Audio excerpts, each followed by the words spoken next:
누가복음 3장부터 5장 살펴보도록 하겠습니다. 누가는 3장에서 그 당시에 왕이나 황제 이름들을 언급하고 있습니다. 그래서 이렇게 언급함으로써 누가복음의 기록이 역사적 사실이라는 사실을 확실하게 또 말해주고 있는 것이죠.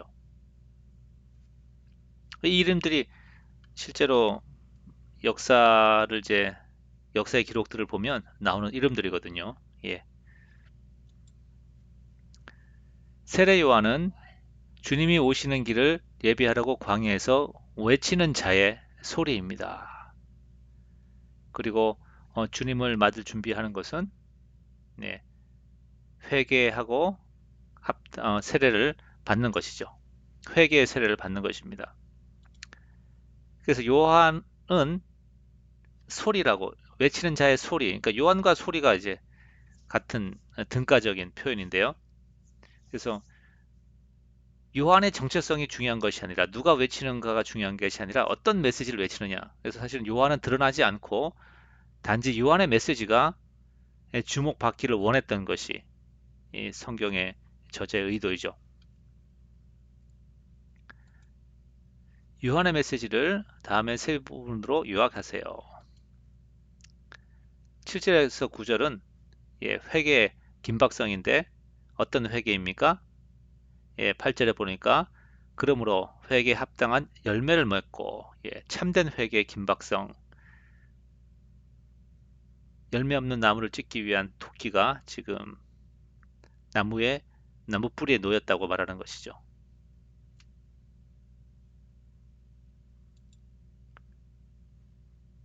10절부터 14절.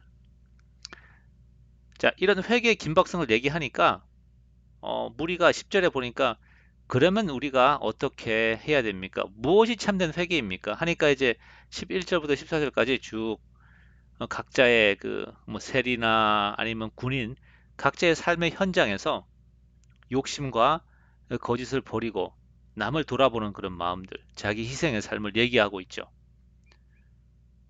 그때 사람들이 묻습니다. 아, 그러면 혹시 당신이 그리스도입니까? 자, 이렇게 회개의 삶을 살면 됩니까? 그러면 구원을 받습니까? 뭐 이렇게라고도 볼 수가 있을 것 같아요. 그러니까 요한이 뭐라고 하죠? 아니야, 내 뒤에 오시는 이가 있는데 그분은 불과 성령으로 세례를 주실 것이다. 자, 여기서 우리가 중요한 메시지가 하나가 있습니다. 자기 희생과 봉사의 삶, 그 종교인의 삶이죠. 우리가 그런 삶을 살아야 됩니다. 근데 그것은 뭐 기독교나 뭐 다른 종교도 다 이렇게 얘기를 해요. 불교도 자기 희생과 봉사의 삶을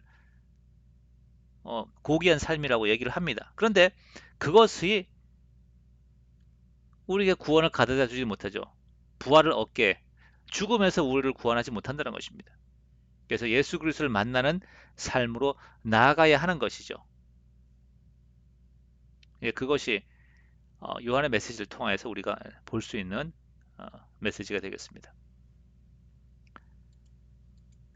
요한은 헤롯이 형제 아내를 빌립의 아내를 취하였다고 지적을 하고 그로 인해서 감옥에 갇히고 또 헤롯의 생일 때 요한은 목이 잘려서 죽게 되죠. 하면서 어, 이제 세례 요한은 더 이상 나타나지 않습니다. 그래서 이 요한의 죽음이 어쩌면 예수 그리스도의 고난 앞으로의 고난을 말하고 있지 않는가. 예, 그렇게 볼 수 있죠. 누가복음에 있는 족보와 마태복음에 있는 족보는 다릅니다. 다른데 신학자들이 여기에 대해서 많은 설명을 하고 있어요. 하고 있는데 그 중에 가장 설득력이 있는 설명이 이것입니다. 네. 문제는 한번 세어 보시라고 문제를 냈어요. 예.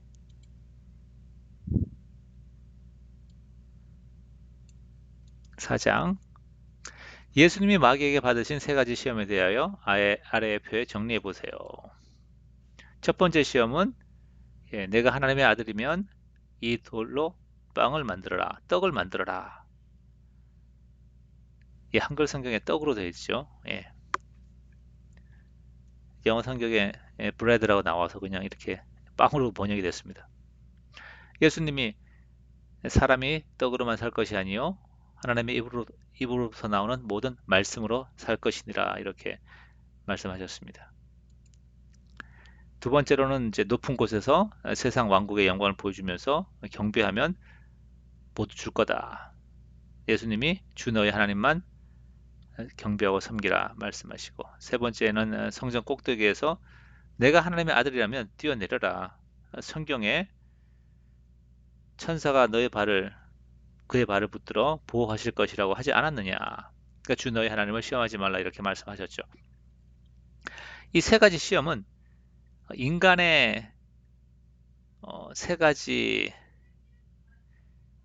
우리가 삶에서 부딪히는 어떤 세 가지 중요한 필요들을 말하고 있어요. 첫 번째 것은 생존의 부분, 예, 먹고 사는 생존의 부분이고, 두 번째 것은 영광 혹은 성취, 세상에서의 어떤 업적을 말하고 있는 것이죠. 그런 거 관련돼 있죠.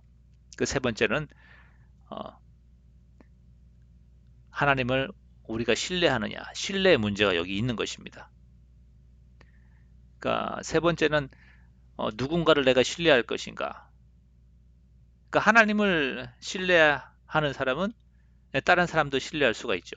그러니까 사람을 신뢰하지 못하는 사람은 하나님도 그러니까 이런 사람은 신뢰의 삶이 무엇인지 모르는 겁니다. 본인이 다 확인을 해야 되고, 본인이 다 손에 뭐가 들어와야지 안심을 하는 거죠.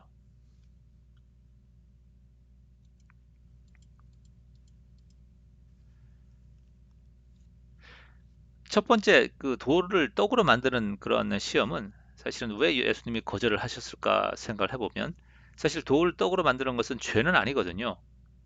그런데 돌을 떡으로 만든다고 한다면 예수님께서 이 땅에 인간으로 오셔서 감당하셔야 했던 그 사역, 인간의 죄짐과 고난을 담당하셨던 그 사역을 온전히 감당하시는 것이 아니죠.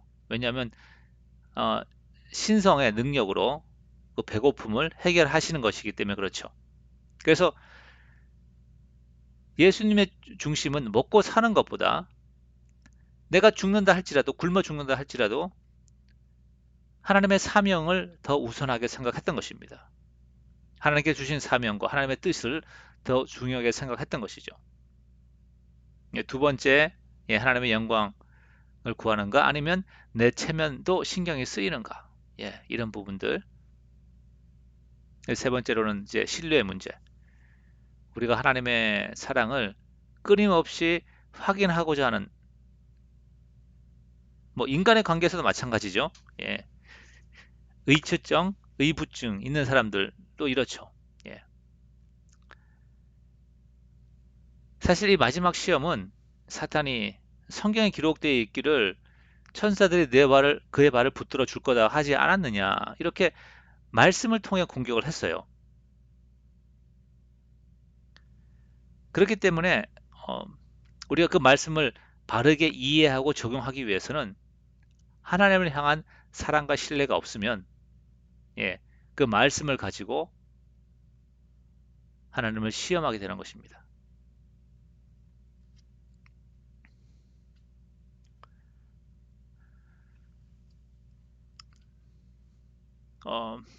비슷한 예가 이런 게 있죠. 성경 말씀에 뭐 제가 지금 하는 언급은 뭐 논쟁이 있을 수 있겠지만, 창조 기사에 대해서 어, 성경 말씀에 하나님이 지으셨다고 하는데, 근데 그것을 이제 인간의 과학적인 어떤 그런 걸로 증명을 하려 한단 말이죠.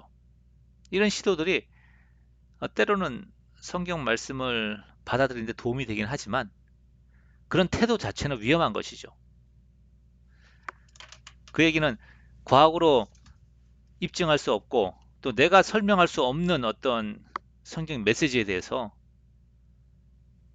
내가 받아들이지 않게 되는 그런 잘못을 범할 수 있거든요. 예.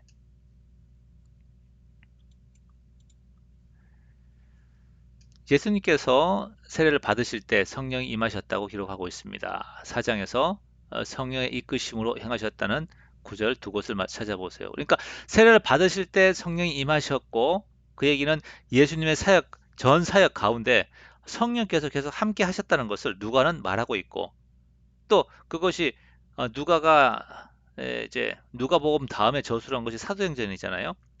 이 사도행전에서는 성령의 역사가 훨씬 더 눈에 띄게 나타나는 것을 기록하고 있는 것이죠. 그래서 사역의 연속성, 동일한 성령께서 역사하시고 하기 때문에 그것을 우리가 볼 수가 있습니다. 1절과 14절. 그러니까 누가는 특별히 누가복음에서는 성령의 역사에 대해서 다른 복음서보다 예, 강조하고 있는 것을 강조하고 있습니다. 메시아의 역할은 무엇입니까? 성경 이 본문에 의하면 그것은 은혜의 해를 선포하는 것입니다. 은혜의 해. 은혜의 해가 희년이었죠. 주빌리라고 하는 50년마다 한 번씩 돌아오는 모든 죄과 모든 빚과 그 다음에 모든 죄는 아니네. 모든 빚과 그리고 또 노예가 해방되는 것. 예, 그 희년을 선포하는 것이죠. 그럼 예수님께서 십자가에서 선포하신 것은 죄 용서의 희년을 선포하신 것입니다.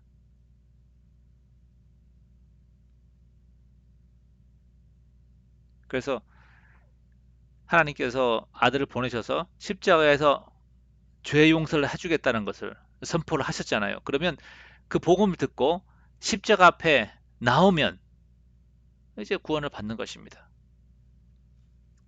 이 은혜의 해를 선포하는 이 사역을 누가 하죠? 사도행전에서 성령의 충만함을 받은 사도들, 크리스찬, 교회가 바로 우리가 이 은혜의 해를 선포하는 것입니다.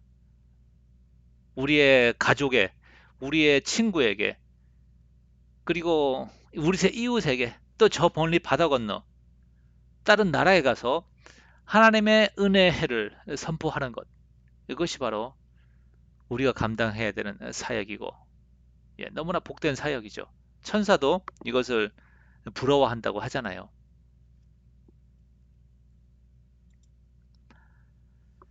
예수님은 나사렛에서 성장하셨지만 나사렛 사람들이 왜 배척을 했을까요?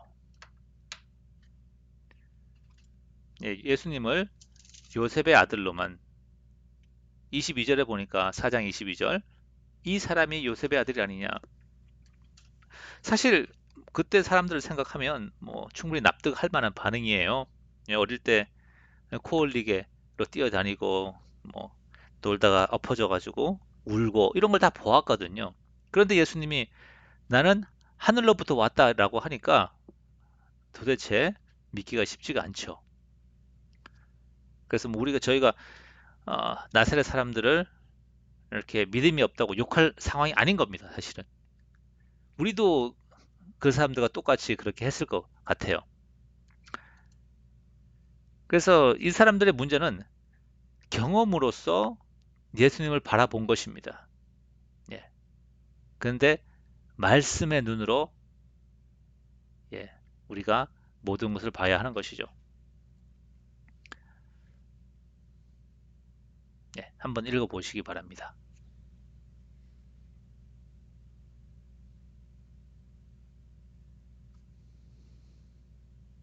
경험으로 우리가 판단하는 것 너무나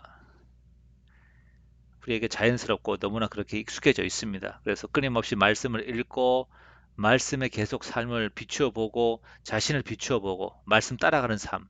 그것이 이제 평생에 우리가 하는 성화의 과정이고 성숙하게 되는 것이 바로 그것이죠.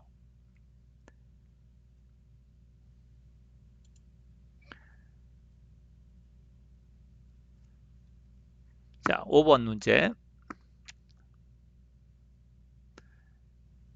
그러니까 동네 사람들이 예수를 믿지 않는 것, 그건 사실 오늘만의 이야기가 아니라 옛날에도 이 구약 시대에도 너희 조상들도 그렇게 했어. 바로 구약 성경을 봐봐. 거기 보면 이스라엘에 많은 문둥병자가 있었지만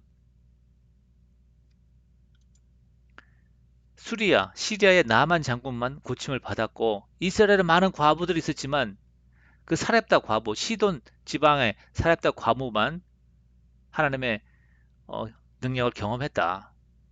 이제 그렇게 말하고 있는 것이죠.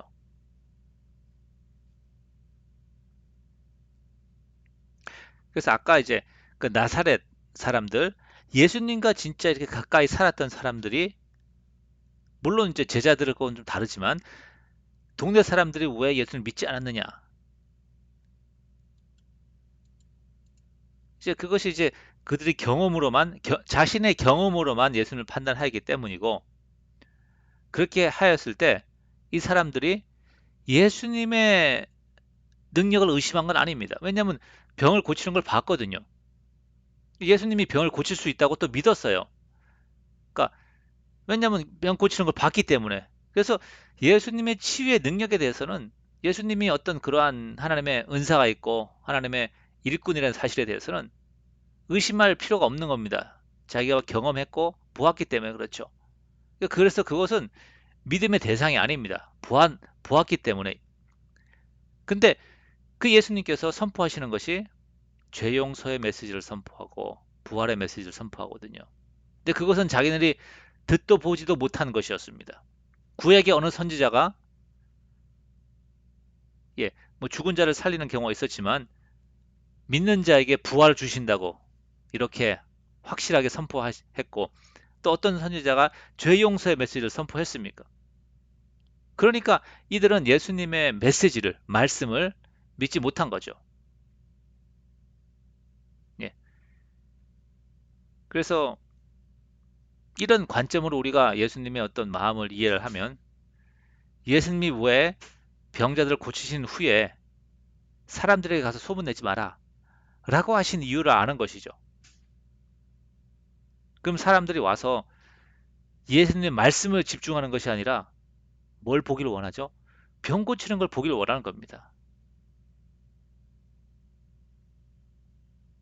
사실 병 고치는 그 기적이 하나님 나라에 대한 어, 하나님 나라가 이 땅에 이루어지는 것의 어떤 그림자이고 일부입니다. 그것이 전부가 아니죠. 훨씬 더 큰 것이 있는 것이죠. 네, 그 다음 문제 넘어가겠습니다. 예, 권세가 있음에 놀랐습니다. 권세. 먼저 이 말씀을 보면서 어, 성경 교사로서 목회자로서 내가 선포하는 메시지가 권세가 있으려고 한다면 아, 첫 번째로 위선을 버리고 두 번째 말씀대로 사는 삶이 되어야 되겠구나. 물론 이제 성령께서 이제 메시지에 힘을 주셔야겠죠. 네, 그런 생각을 하게 됩니다.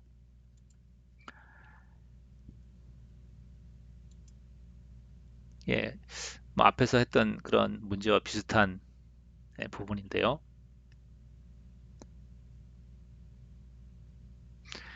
예, 이 귀신이 악한 영이 예수님의 신분을 밝히려고 했을 때 예, 예수님께서 잠잠하라고 이렇게 말씀하시죠.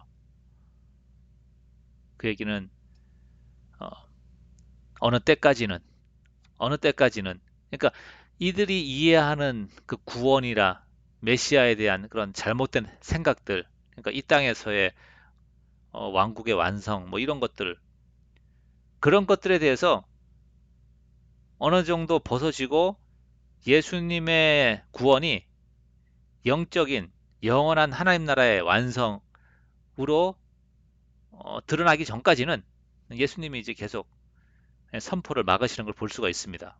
예.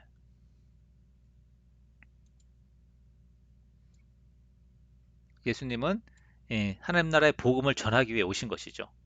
하나님에 대해서 증거하고 또 하나님 나라의 구원의 방법, 은혜로 말미암는 죄 용서로 말미암는 구원을 선포하기 위해서 오신 것이죠.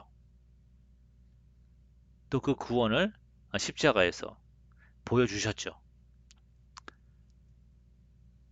5장은 이제 전체적으로 죄 용서란 새로운 길, 구원의 방법에 대해서 다루고 있다고 생각을 합니다. 물고기를 많이 잡게 되자 시몬은 나는 죄인으로서이다. 나를 떠나소서 이런 말을 합니다. 마태복음에는 이런 말이 없죠. 이제 죄인의 문제, 죄의 고백이 여기 있고 예, 그때 예수님이 너가 지금 죄인이지만 죄인 맞다. 근데 두려워하지 말라. 내가 이제 사람을 낚을 것이다. 이렇게 얘기하시는 것이죠.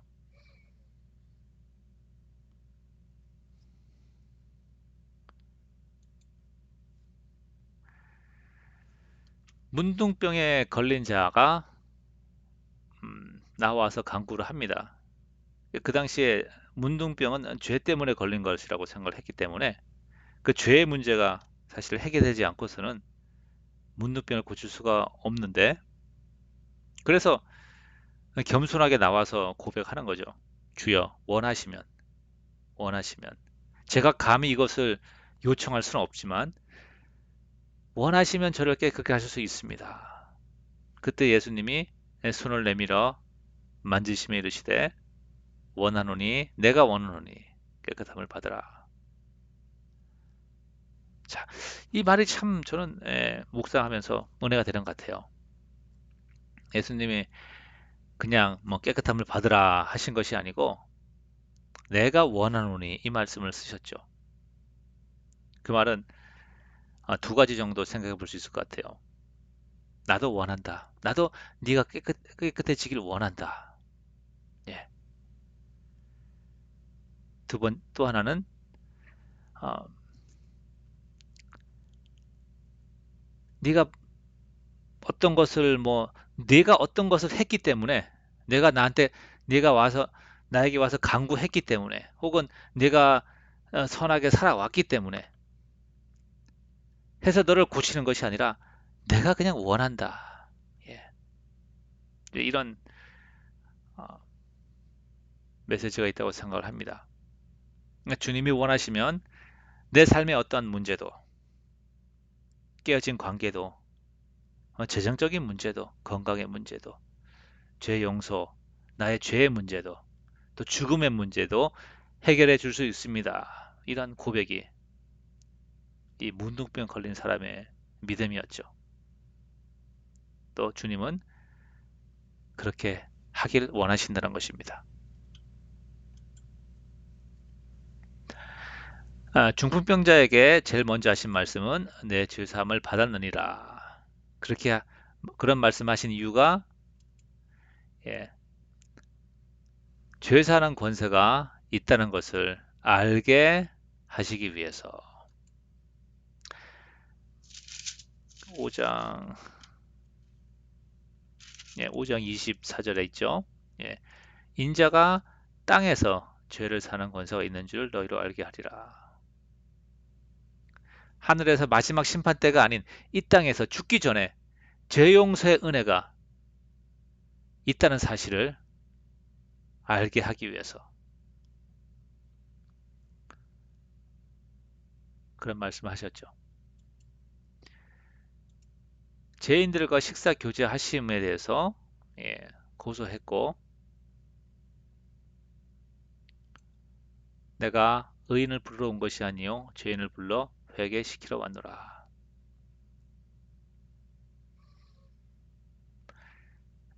의인은 없죠. 자기가 의인이라고 생각하는 의인과 자기가 의인이라고 생각하는 죄인과 자기가 죄인임을 아는 죄인 두 가지만 있는 것입니다. 옛 포도주를 새 포도주를 옛 포도주 부두에 넣으면 둘 다 버리게 되는 것이죠. 사람들이 새 포도주를 원하지 않는 이유는 옛 것이 좋기 때문에 익숙한 삶의 환경, 자기가 쌓아왔던 명성과 재물, 안정된 삶을 버리는 걸 주저하는 것이죠. 주님이 부자 청년에게 내 재물을 다 팔아 가난한 자들에게 주고 나를 따르라 했을 때 어, 그는 재물이 없는 삶을 상상할 수가 없었습니다. 그래서 주님을 따를 수가 없었죠. 여기서 옛 포도주는 구약의 율법 시스템을 말합니다. 율법 종교 그 제도를 말하는 것이죠. 혹은 우리가 이렇게 말할 수 있을 것 같아요. 착하게 살고 선하게 사는 도덕 종교. 뭐 자기가 어느 정도 남을 도우면서 살고 스스로 생각하기를 나는 괜찮은 삶이라고 생각한다면 예수님이 오셔가지고 모든 것을 팔아서 가난한 자들에 주고 나를 따르라. 혹은 네가 지금 쫓아왔던 모든 삶의 방식들은 그것으로는 구원을 얻을 수가 없어. 너는 죄인이고 나를 따라오면 십자가 길을 따라오면 생명을 얻게 될 것이다. 이런 메시지가 사실은 부담스럽고 싫죠. 그래서 종교 지도들이 예수님을 이제 핍박을 했고 따라오지 않은 어, 십자가에 못 박은 것입니다. 한편으로는 이제 우리가 우리 삶에 적용을 하면 우리의 삶이 안정되어 있다고 생각되면 우리가 늘 자신을 부인하는 삶을 살기 위해 애써야 합니다. 그렇지 않으면 주님의 인도하심과 주님의 음성을 우리가 듣지 못하고 또 들어도 거부하게 될 것입니다.